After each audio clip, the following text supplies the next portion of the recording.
And this afternoon, a debate on what devolution might mean for the West Midlands has been held in Birmingham. You can see it in full tonight on BBC One at 10:35. Our political editor, Patrick Burns, has been listening in for us. Now, Patrick, what sort of powers did the audience there say they would like to see coming to Birmingham and the West Midlands?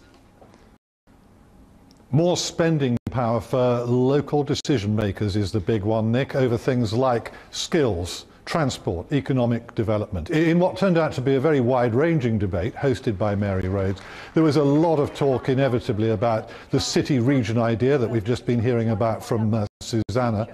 Remarkably little interest here, actually, in the idea of a directly elected mayor, despite the urgings of George Osborne and others.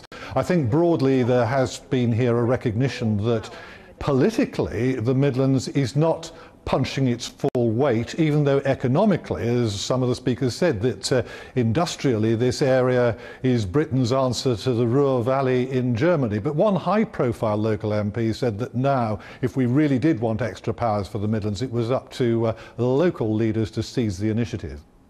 We've got to make sure that the jobs come here. We've got to rebalance the economy. And the last thing I want to see is all the jobs going to Manchester because they've jumped in ahead of us and the Chancellor. And, I will want to be going back to Westminster tonight to make sure the Chancellor comes up here to talk to you guys. This isn't about having something imposed on you. It's about getting what's best for the region. And all of us, I think, in this room want what's best for the West Midlands.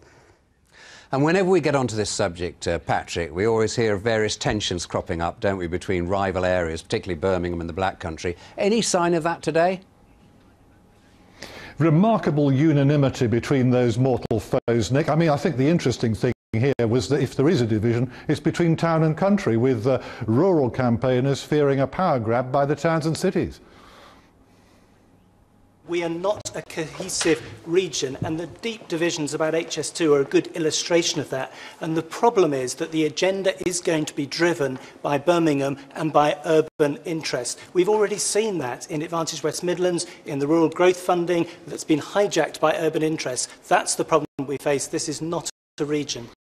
And if we are about to see a genuine decentralisation of politics, it would make a break with over 100 years in which one government after another has concentrated power at Westminster and Whitehall, Nick.